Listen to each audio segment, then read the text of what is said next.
ರಣದೀಪ್ ಸುರ್ಜೇವಾಲಾ ನಿನ್ನೆ ಒಂದು ಮಾತನ್ನು ಹೇಳ್ತಾ ಬೊಮ್ಮಾಯಿ ನೇತೃತ್ವದ ಸರ್ಕಾರಕ್ಕಾಗಿ ಒಂದು ವಿಶೇಷವಾದ ನರಕವನ್ನೇ ಸೃಷ್ಟಿಸಬೇಕಾಗುತ್ತೆ ಅನ್ನೋಂಥ ಮಾತನ್ನು ಕಾಂಗ್ರೆಸ್ಸು ಈಗಾಗಲೇ ಜನರನ್ನ ನರಕದಲ್ಲಿ ಇಟ್ಟಿದ್ದಕ್ಕೆ ಮನೆ ಕಳಿಸಿದ್ರು ಅವ್ರೇನು ಸುಧಾರಿಸ್ತಾರೆ ಅಂತಂದ್ರೆ ಅತ್ಯಂತ ಬೇಜವಾಬ್ದಾರಿ ವಿರೋಧ ಪಕ್ಷ ಇದೆ. ಜನರಿಗೆ ತಮ್ಮ ಸಾಧನೆ ಮತ್ತು ನಮ್ಮ ವೈಫಲ್ಯವನ್ನು ತೋರಿಸೋ ಬದಲು ಈ ಥರ ಮಾತುಗಳು ಯಾವುದೂ ಕೂಡ ಜನರ ಮೇಲೆ ಪ್ರಭಾವ ಬೀಳೋದಿಲ್ಲ. ಸುರ್ಜೇವಾಲಾಗೆ ಏನು ಗೊತ್ತಿದೆ, ಕರ್ನಾಟಕದ ಬಗ್ಗೆ ಏನು ಮಾಹಿತಿ ಇದೆ, ಅವನು ಕಾಂಗ್ರೆಸ್ಸಿನ ಒಳಜಗಳವನ್ನು ಸರಿ ಮಾಡಿಸ್ಕೊಳ್ಳಿ ಮೊದಲು, ಆಮೇಲೆ ಕರ್ನಾಟಕದ ಬಗ್ಗೆ ಮಾತಾಡಿ.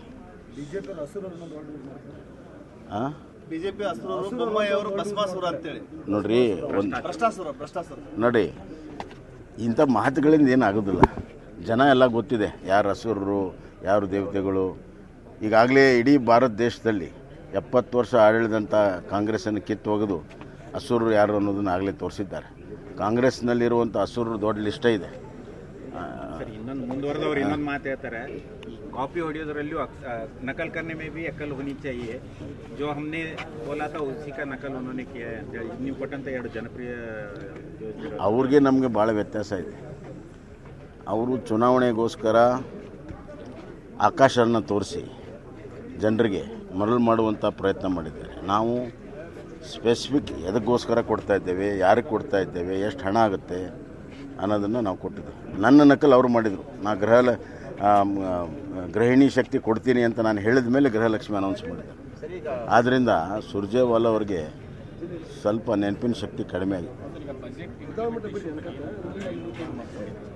ಬಜೆಟ್ ಇಂಪ್ಲಿಮೆಂಟೇಷನ್ ನೋಡಿ, ಇಲ್ಲ ಕಳೆದ ಬಾರಿ ಬಜೆಟ್ ಇಂಪ್ಲಿಮೆಂಟೇಷನ್ಗೆ ಚೀಫ್ ಸೆಕ್ರೆಟರಿ ನೇತೃತ್ವದಲ್ಲಿ ಒಂದು ಸಮಿತಿ ಮಾಡಿ ಬಹುತೇಕ 90% ಎಲ್ಲ ಆಜ್ಞೆಗಳಾಗೋಯಿತು. ಅದೇ ರೀತಿ ಈ ವರ್ಷವೂ ಕೂಡ ಚೀಫ್ ಸೆಕ್ರೆಟರಿ ನೇತೃತ್ವದಲ್ಲಿ ಒಂದು ಇಂಪ್ಲಿಮೆಂಟೇಷನ್ ಕಮಿಟಿ ಮಾಡಿ ಅವುಗಳನ್ನು ಅನುಷ್ಠಾನ ಮಾಡೋದಕ್ಕೆ ನಾವು ಪ್ರಯತ್ನ ಮಾಡ್ತೀವಿ. ಈಗ ಕಾದು ನೋಡಿ, ಎಲ್ಲ ಅಂತಿಮ ಹಂತದಲ್ಲಿ ಬಂದಿದೆ. ಆದಷ್ಟು ಶೀಘ್ರದಲ್ಲೇ ಆಗುತ್ತೆ. ಅದು ನಾನು ಅಲ್ಲೇ ವಿಧಾನಸಭೆಯಲ್ಲೇ ಹೇಳಿದ್ದೀನಿ, ಇಷ್ಟು ದಿವಸ ನೀವು ಜನರ ಕಿವಿ ಮೇಲೆ ಹೂ ಇಡ್ತಿದ್ರಿ, ಜನ ನಿಮ್ಮ ಕಿವಿ ಮೇಲೆ ಹೂ ಇಟ್ಟಿದ್ದಾರೆ. ಅದೇ ಫೋಟೋ ಕಾಣ್ತಾ ಇದೆ ಎಲ್ಲರಿಗೂ.